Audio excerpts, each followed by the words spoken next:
오늘의 말씀은 예레미야 31장입니다. 여호와의 말씀이니라. 그때에 내가 이스라엘 모든 종족의 하나님이 되고 그들은 내 백성이 되리라. 여호와께서 이같이 말씀하시니라. 칼에서 벗어난 백성이 광야에서 은혜를 입었나니 곧 내가 이스라엘로 안식을 얻게 하러 갈 때에라. 옛적에 여호와께서 나에게 나타나사 내가 영원한 사랑으로 너를 사랑하기에 인자함으로 너를 이끌었다 하였노라.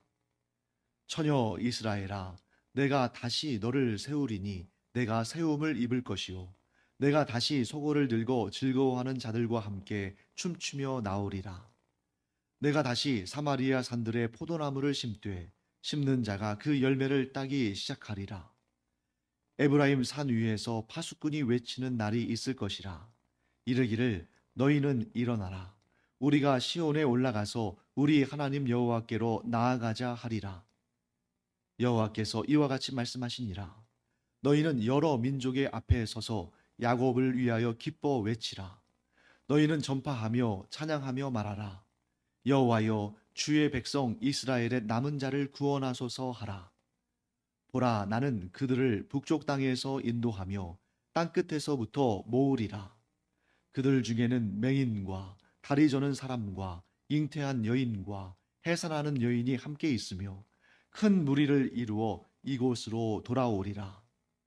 그들이 울며 돌아오리니 나의 인도함을 받고 간구할 때에 내가 그들을 넘어지지 아니하고 물 있는 계곡의 곧은 길로 가게 하리라.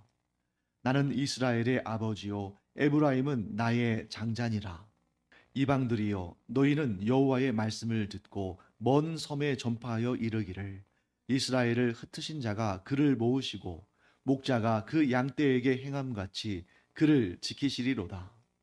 여호와께서 야곱을 구원하시되 그들보다 강한 자의 손에서 속량하셨으니 그들이 와서 시온의 높은 곳에서 찬송하며 여호와의 복 곧 곡식과 새 포도주와 기름과 어린 양의 떼와 소의 떼를 얻고 크게 기뻐하리라.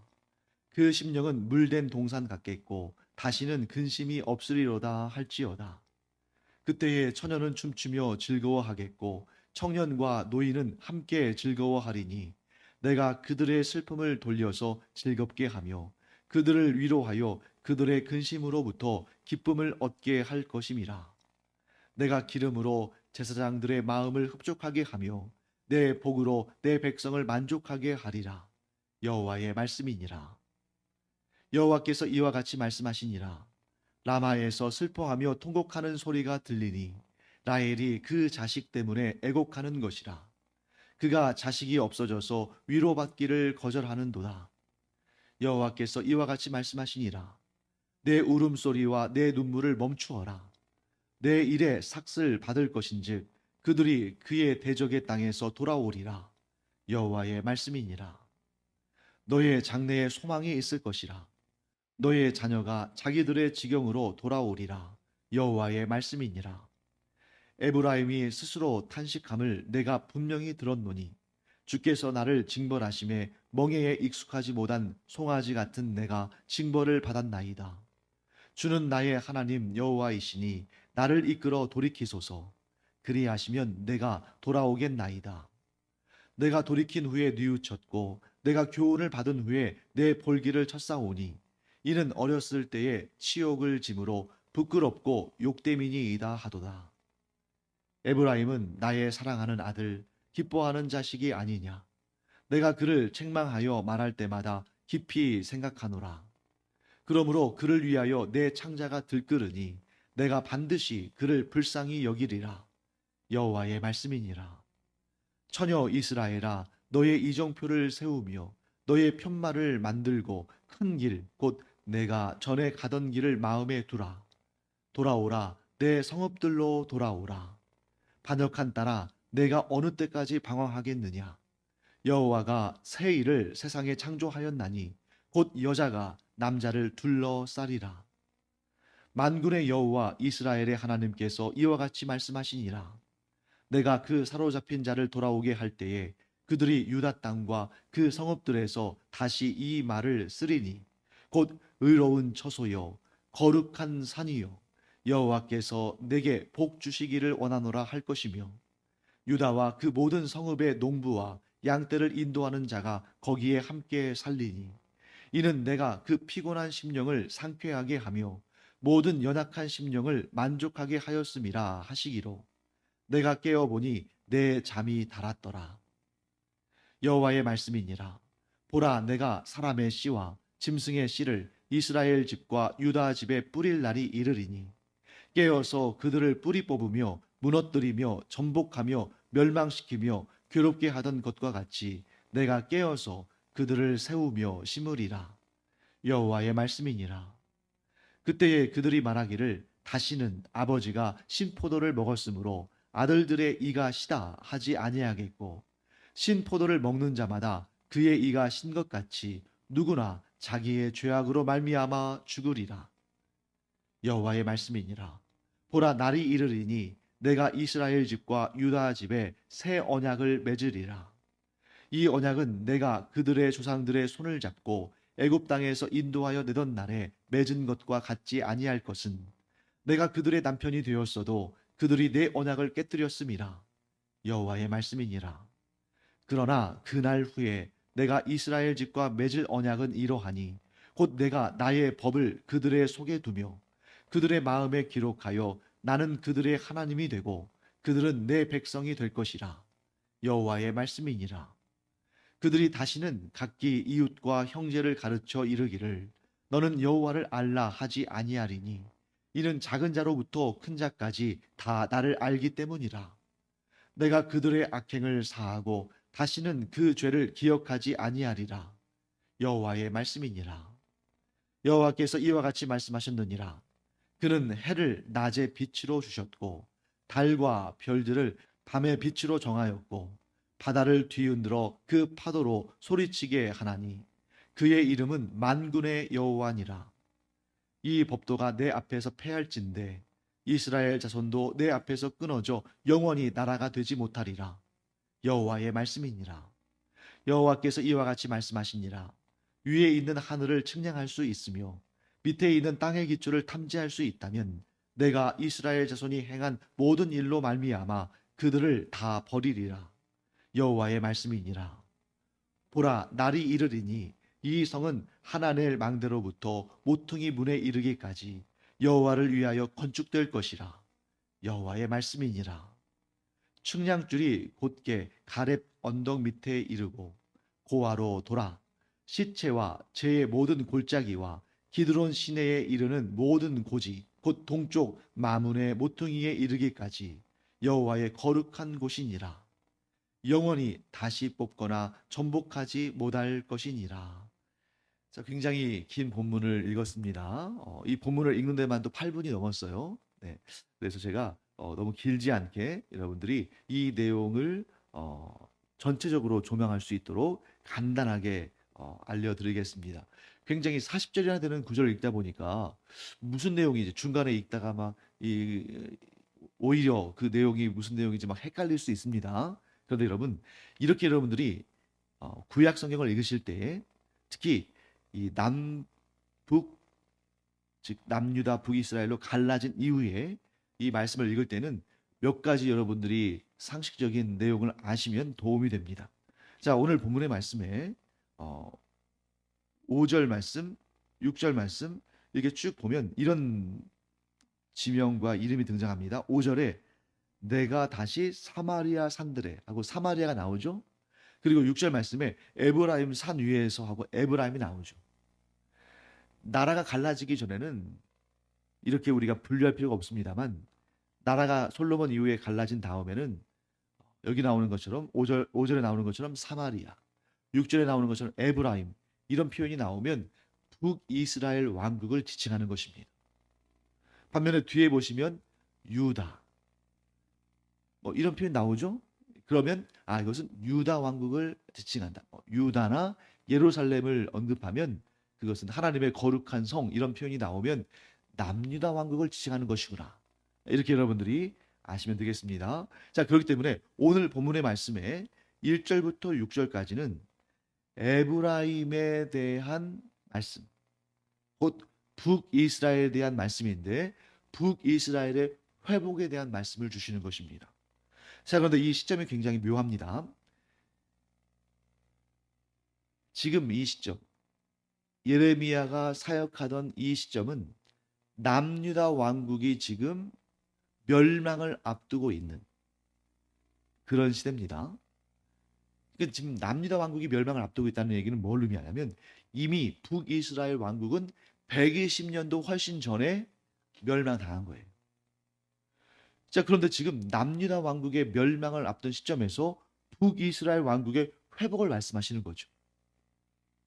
하나님은 우리처럼 단 1분 1초 앞도 내다보지 못하는 그러한 한계가 있는 존재가 아니라 모든 것을 다 아시는 분이시잖아요. 그러니까 하나님께서는 이미 다 계획하고 계신 것이죠. 북이스라엘 왕국은 이미 120년 전에 멸망했고 지금 남유다 왕국은 멸망을 앞두고 있고, 그러나 그것으로 끝이 아니라, 자, 북이스라엘 왕국에 살던 사람들이나 남유다 왕국에 살던 사람들은 나라가 멸망함과 동시에 모든 것이 다 무너져 내린 것 같겠죠.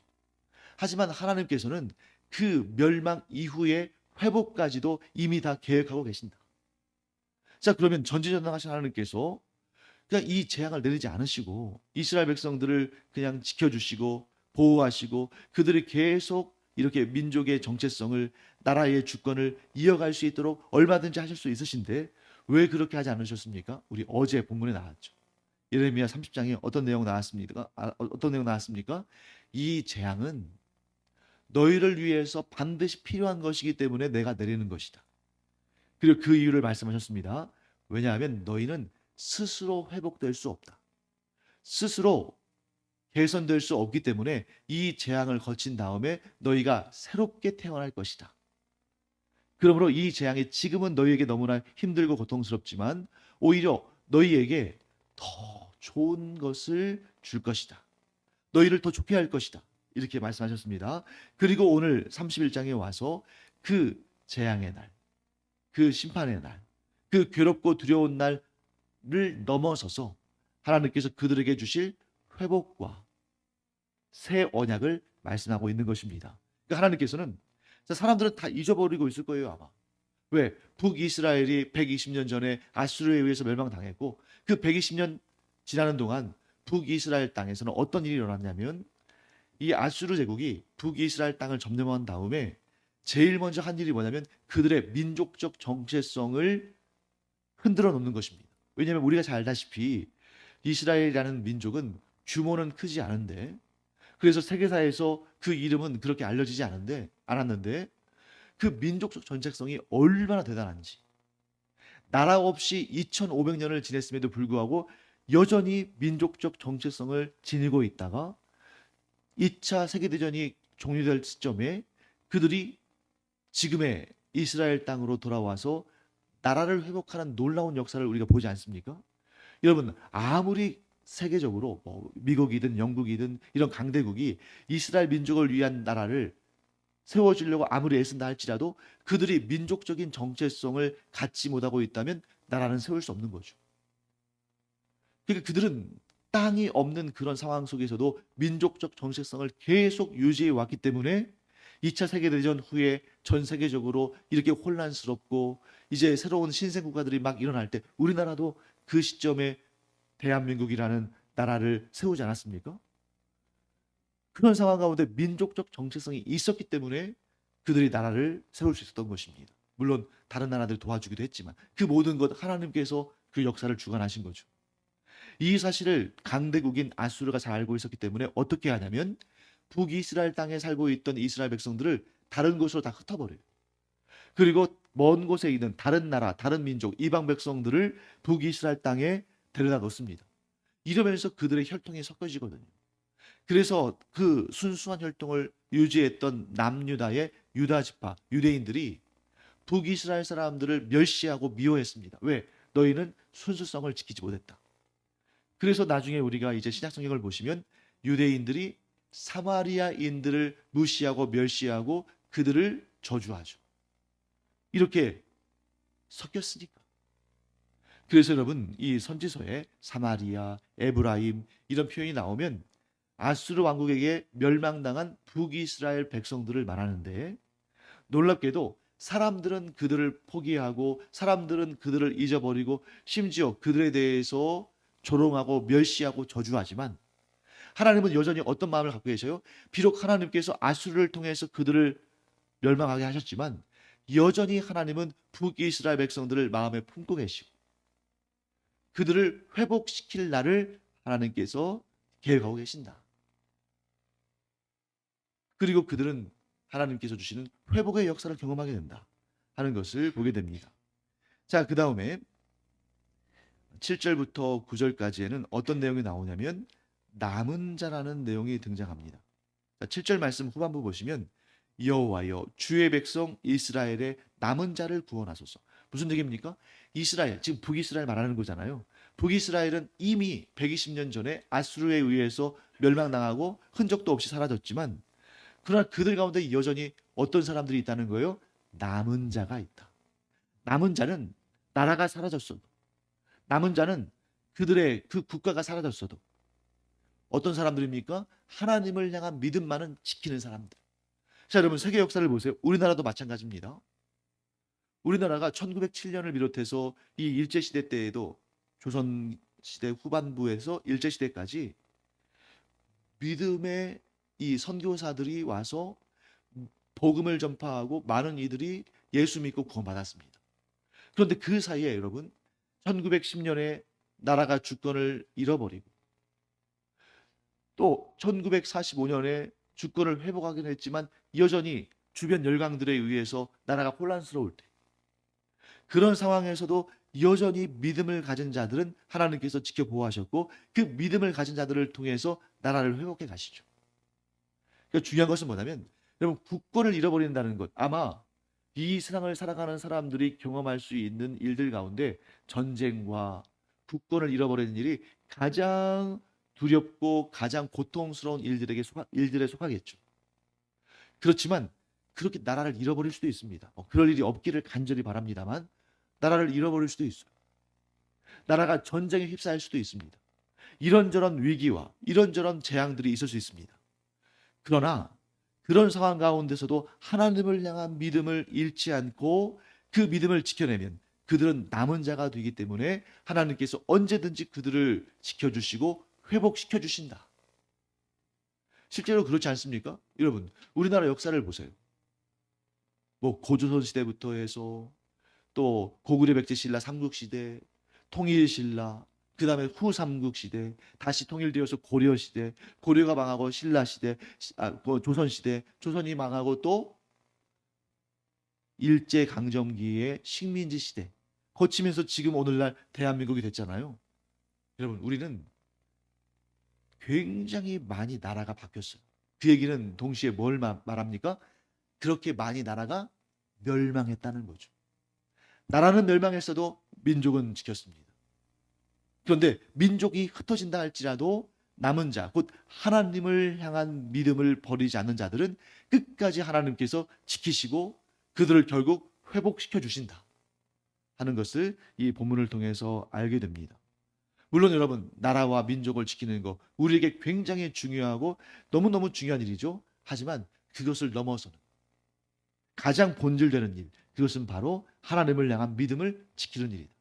그렇게 하나님을 향한 믿음을 지키는 남은 자들이 있다면 결국 나라도 회복되고 민족도 유지된다 하는 것을 보게 됩니다. 자, 그렇게 해서 쭉 내용이 이어지고요.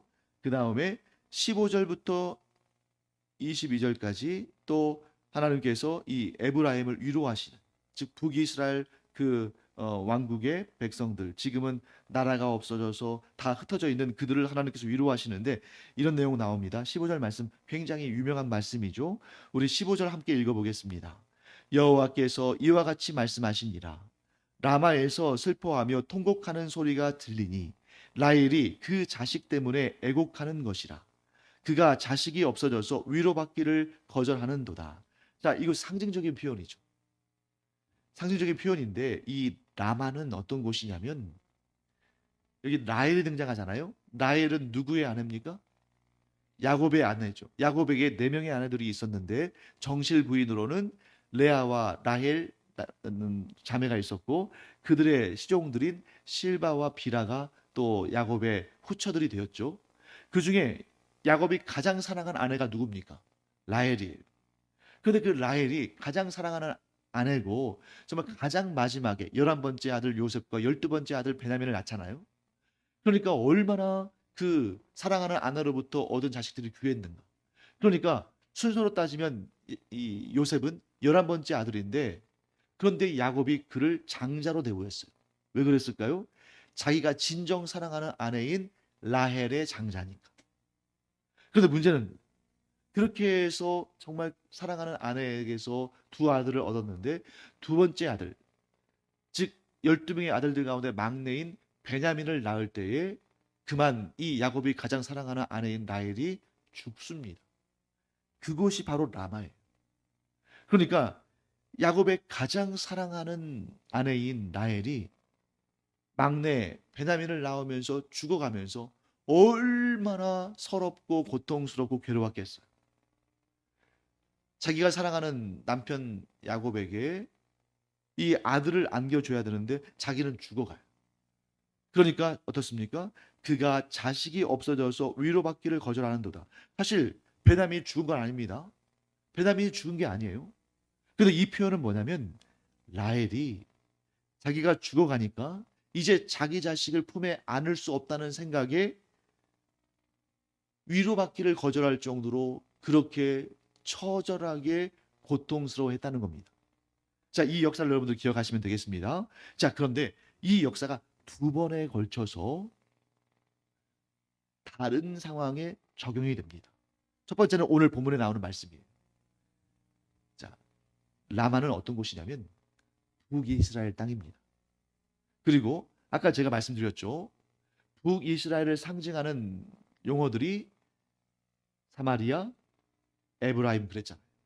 자, 에브라임은 누구의 아들이었습니까? 요셉의 아들이죠. 그러면 에브라임은 누구의 손자예요? 야곱의 4명의 아내들 가운데 누가 직계 할머니입니까? 라헬이죠. 그래서 여기서 뭘 의미하냐면 북이스라엘이 멸망함으로 인해서 하나님께서 고통스러워하는 그런 마음을 하나님께서 통곡하시는 그런 마음을 라헬에 빗대서 표현하신 거예요. 예레미야가 이렇게 표현한 것입니다. 그 다음에 더 유명한 내용은 바로 신약성경에 마태복음에 나오죠. 이 내용을 마태가 인용하면서 뭐라고 표현하냐면 이 구약의 이 내용을 인용하면서 아기 예수님을 죽이려 한 그 헤롯 대왕이 아기 예수님을 놓친 다음에 어떻게 합니까? 베들레헴에 그 놀라운 별이 나타난 때를 기준으로 해서 2살 아래의 사내 아이들을 다 죽이라고 명령했죠. 그때 그 아기가 그 무고한 아기가 죽임을 당한 다음에 그 어머니들이 통곡하는 마음, 그 찢어지는 마음을 이 표현에 빗대어 표현했습니다. 자, 그런데 여기에서는 어떤 의미로 쓰인 거라고요? 북이스라엘이 멸망함으로 말미암아 그 백성들도 그들의 언약, 그들과 언약하신 하나님도 고통 가운데 울부짖는 그러한 모습을 담고 있는 것입니다. 자, 그 다음에 이제 우리 23절부터는 이제 유다의 회복이 등장해요. 자, 22절까지는 북이스라엘의 회복, 23절부터는 남유다의 회복, 23절부터 26절까지는 남유다의 회복이 등장하는데 그 이유는 24절 말씀에 유다와 그 모든 성읍이라는 언급이 등장하고 있는 것이죠. 자, 하나님의 회복은 북이스라엘 백성들뿐만 아니라 아직 멸망하지도 않은 남유다 백성들에게도 선포가 돼요. 자, 지금 이 시점에서는 북이스라엘은 이미 멸망한 지 오래됐습니다만 남유다 왕국은 아직 멸망하지 않았잖아요. 그럼에도 불구하고 하나님께서는 이미 남유다의 회복도 염두에 두고 계십니다. 그리고 그 일을 이루실 것입니다. 왜? 하나님께서는 이제 드디어 하나님의 택함 받은 백성, 하나님의 언약 백성인 이스라엘과 새 언약을 맺기를 원하신 거예요. 그래서 지금 그 이후로는 하나님께서 맺으신 새 언약이 쭉 언급되는데 먼저 재미있는 표현 한번 볼까요? 29절과 30절 말씀. 29절 30절 함께 읽어보겠습니다. 그때에 그들이 말하기를 다시는 아버지가 신포도를 먹었으므로 아들들의 이가 시다 하지 아니하겠고 신포도를 먹는 자마다 그의 이가 신 것 같이 누구나 자기의 죄악으로 말미암아 죽으리라. 여러분, 이 말씀은 뭐냐면 누구나 자기의 죄악으로 말미암아 죽으리라, 이 표현을 통해서 우리가 알 수 있죠.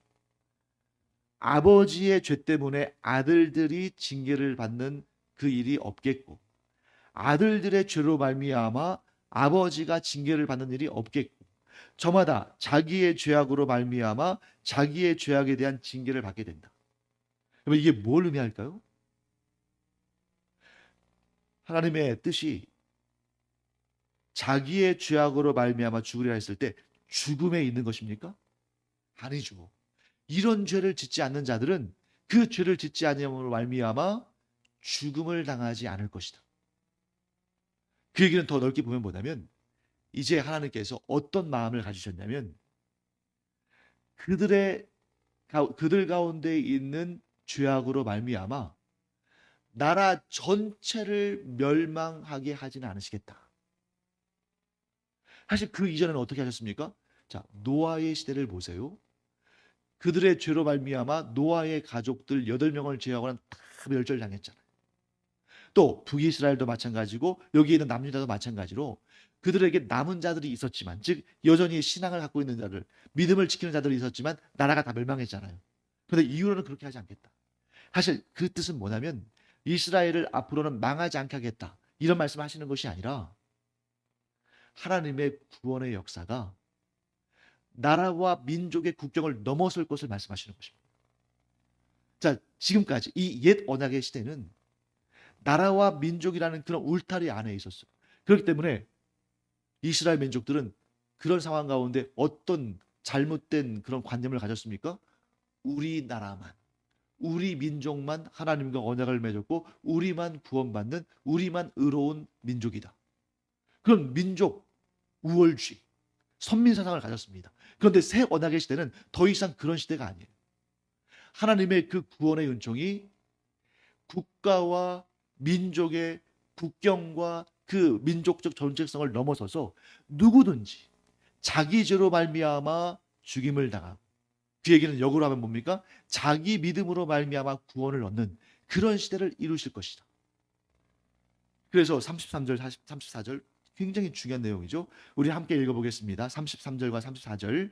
그러나 그날 후에 내가 이스라엘 집과 맺을 언약은 이러하니 곧 내가 나의 법을 그들의 속에 두며 그들의 마음에 기록하여 나는 그들의 하나님이 되고 그들은 내 백성이 될 것이라. 여호와의 말씀이니라. 그들이 다시는 각기 이웃과 형제를 가르쳐 이르기를 너는 여호와를 알라 하지 아니하리니 이는 작은 자로부터 큰 자까지 다 나를 알기 때문이라.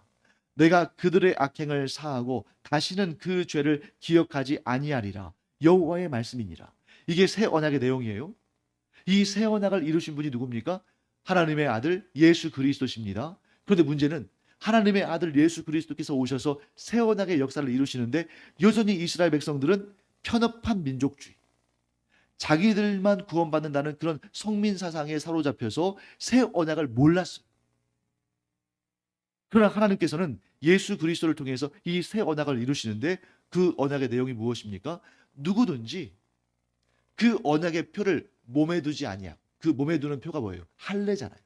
할례나 또 돌비에 새긴 율법의 행위나 이런 것을 가지고 구원받는 시대가 아니라 누구든지 예수 그리스도를 믿고 그 믿음으로 말미암아 하나님의 법을 돌에 새기는 것이 아니라 마음에 새기고 하나님을 알기를 힘쓰고 성령께서 오심으로 말미암아 누구든지 작은 자나 큰 자나 어린아이나 나이든 자나 누구나 차별 없이 그 믿음을 갖게 되는 그 시대가 이를 것이며 너희는 그 하나님의 은혜로 죄를 사하시고 죄를 기억하지 않으시는 하나님의 은혜로 구원을 받을 것이다. 더 이상 민족적 정체성, 할례의 행위나 율법을 지키는 것이 아니라 예수 그리스도를 구주로 영접하고 하나님의 마음을 그 마음에 품은 자들, 이들이 곧 새 언약의 백성이고 이들이 곧 구원을 얻을 것이다. 여러분, 여러분과 저는 이 새 언약의 시대를 살고 있는 것, 이것이 가장 큰 복임을 아시기를 축원합니다. 민족적인 차별 없이, 혈통의 차별 없이, 아버지와 아들 사이에 서로 연대해서 책임을 물어야 되는 그런 구약적인 개념이 아닌, 자기의 믿음으로 자기의 구원을 얻는 이런 놀라운 은혜의 시대를 산다는 것. 우리가 유대인이 아닌데, 우리가 이스라엘 백성들이 아닌데, 우리가 언약 백성이 아닌데도 구원을 얻을 수 있게 된 거예요. 하나님의 은혜로 말미암아, 그리스도의 복음으로 말미암아, 이 새 언약의 시대를 우리가 살고 있기 까닭에 우리가 어떻게 해야 됩니까? 스스로 이 믿음을 잘 지킬 뿐만 아니라 이 복음을 전해야 돼. 왜냐하면 구약 백성들은 그냥 이스라엘 민족으로 태어나기만 하면, 그래서 할례를 받고 율법을 지키기만 하면 구원받는다고 생각했습니다. 하지만 이 새 언약의 시대는 그렇지 않아요. 누구나 복음을 전해 듣고 그 복음을 믿을 때 구원받기 때문에 한 사람이라도 구원을 얻을 수 있도록 우리가 먼저 구원을 얻은 새 언약의 백성들로 복음을 전해야 된다. 가까이 있는 나의 자녀들, 가족들, 친척에서부터, 또 우리 주변에 있는 이웃들과 이 나라 이민족 백성들에서부터 나아가 땅 끝에 이르기까지 복음을 전해야 된다. 그래서 예수님께서 승천하시면서 마지막으로 남기신 그 명령이 이거 아닙니까? 예루살렘과 유다와 사마리아와 땅 끝까지 이르러 예수 그리스도의 증인되게 하시는, 곧 복음의 증인되게 하시는, 이것이 곧 우리에게 구원의 역사를 이루는 새 언약이다 하는 것을 기억하는 우리가 되기 바랍니다. 기도하겠습니다. 하나님 감사합니다. 저희에게 새 언약의 놀라운 은혜를 허락하셔서 이렇게 예수 그리스도를 구주로 영접하고 하나님의 구원 백성 되게 하심을 감사드립니다. 이제 또한 저희가 새 언약의 백성들로서 이 구원의 복음을 땅 끝에 이르기까지 전파하는 주님의 귀한 종들 되게 하여 주시옵소서. 감사드리며 예수님의 이름으로 축복하며 기도합니다. 아멘.